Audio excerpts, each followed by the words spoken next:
This is Westside Milligan's Pond, Barrie, Ontario. We're being evicted for settling in this spot within the city, so-called park, a Milligan's Pond Park. I don't know if it's a park or not. We're outside of the park itself. We're on city property, 83 or 86 Perry Street, which is an actual address. And I'm here with the unhoused or unhomed or homeless people, supporting them along with myself being homeless, just to raise awareness to the community. There's sources and help out there, but a lot of them aren't giving the supports we need.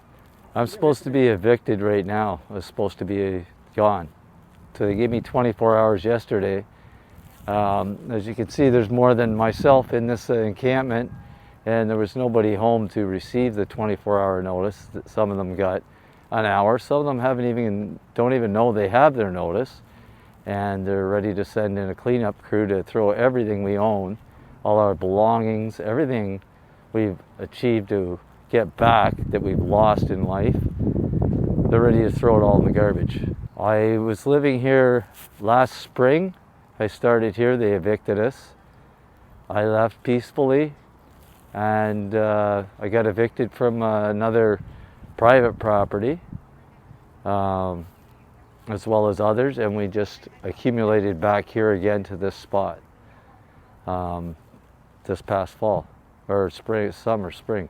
So we're here again spring.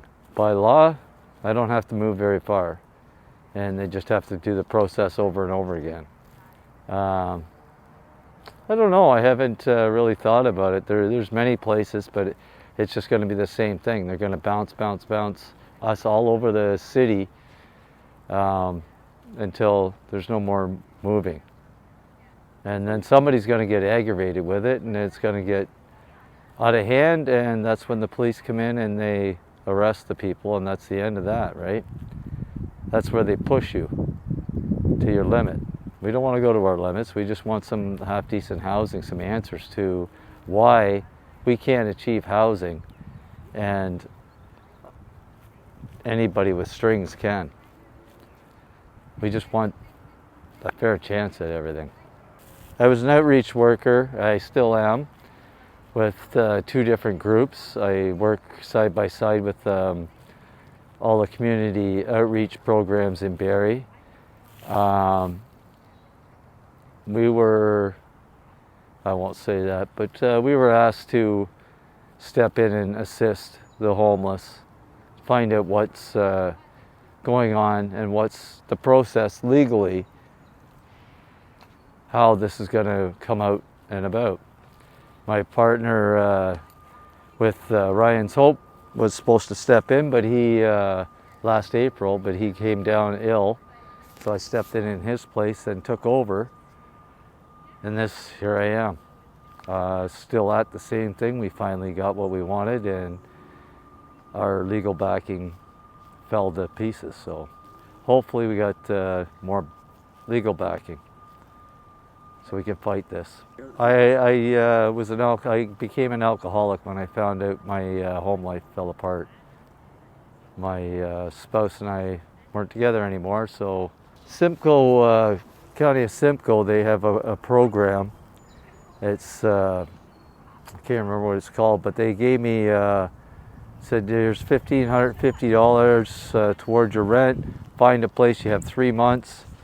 I did so, and they said the funding fell through. We have no more funding. Go back to looking for a room somewhere. Which leaves me, who wants to, I don't lie to people, who wants to house somebody who's been homeless out in the street, who wants to bring them into their family home, which is only options for like $400 or whatever you get for housing from ODSP or OW, what have you. If you do not have a residential address, you don't get the full amount of funding. You get a street allowance, like a $300 a month. And how are you supposed to save for that when I could eat $300 in a week? Which I haven't. I've lost literally I used to be a 33, I'm a 28, now 27. Lost a lot of weight. But I work for the people, for the community. I don't care what anybody says. If I think it's right, I'll do it. I recycle these tents and stuff that I find and give them back to the community. And that's what I'm doing now.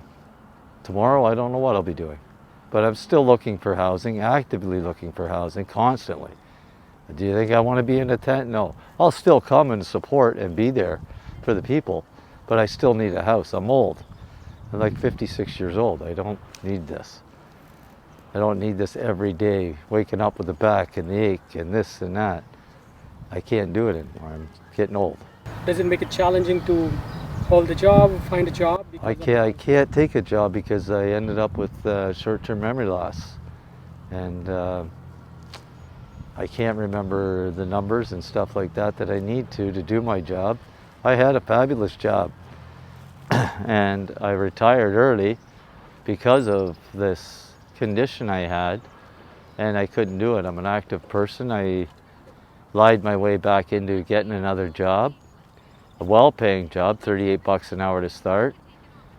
I was the boss and they just wanted me to push a pencil, and I can't do that. I brought my toolbox to work and they let me go because I was helping the trainees, the lowlife, the whatever. I moved out of my desk into a toolbox. They didn't like it, so they let me go. And back on unemployment I am again. So is there any mental health support that you could find from the city or county or the province? Yeah, I've used every support, my friend. I know every support there is. I've extinguished them. I'm on a waiting list to be supported. That's basically what it is. You're on a waiting list. And if you're, from what I've found, you fall out of jail and into the community's support program, you get fast-tracked to places like Lucy's, which is Busby's Run. There's a building on Tiffin and Innisfil Street. It's co-op run by Busby and some other organization. It filled up instantaneously soon it was open. There's a lot that sat vacant for years on the corner of I think it's Sophia and Bayfield Street. They're just starting to work on that now. They're going to level it. It's going to sit there for another few years. No building's going to go up there. I heard they just cleaned out Ross Street, which was the Busby overflow of housing. They kicked everybody out of there. So like people are scrambling for housing, and what's the closest thing? They're outside, they might as well take a tent. Where are you going to put it? It might not be safe. I've got animals coming in my door constantly, chewing through my tent. I got people stealing from me. Like not homeless. I've got people that are coming from housed areas are stealing. People pull up in vehicles and steal stuff from you. It's not homeless people that are only causing issues in the neighborhood. They blame it. They love to blame that. The easiest way out. They can't fight the battle, right? They don't know you're blaming them on media. I don't watch TV. I don't read the newspapers. I don't listen to the radio. It's all propaganda to me. Sorry guys, but it is. It's just shameless that they treat people like this, and we can't have housing. They could do what they did up at Rose Street. Open a trailer park. They have tons of land, tons of it. But it's all the resources are downtown. That's why the homeless is downtown. That's where I've been. Any support, any help you expect from city, county? No, I have to wait and fill out another application for housing. But they still have no funding. What do you expect city to do, because they already gave the notice? So what you? Oh, they're going to follow through with their protocol. They'll evict us, and they'll bring in their cleanup crew and throw everything we own, all our life belongings, everything we've worked for the past, whoever they've been homeless, into the garbage. We resist, they'll arrest us. You'll be released in 4 hours. In 4 hours, the encampment will be gone, and what do you do?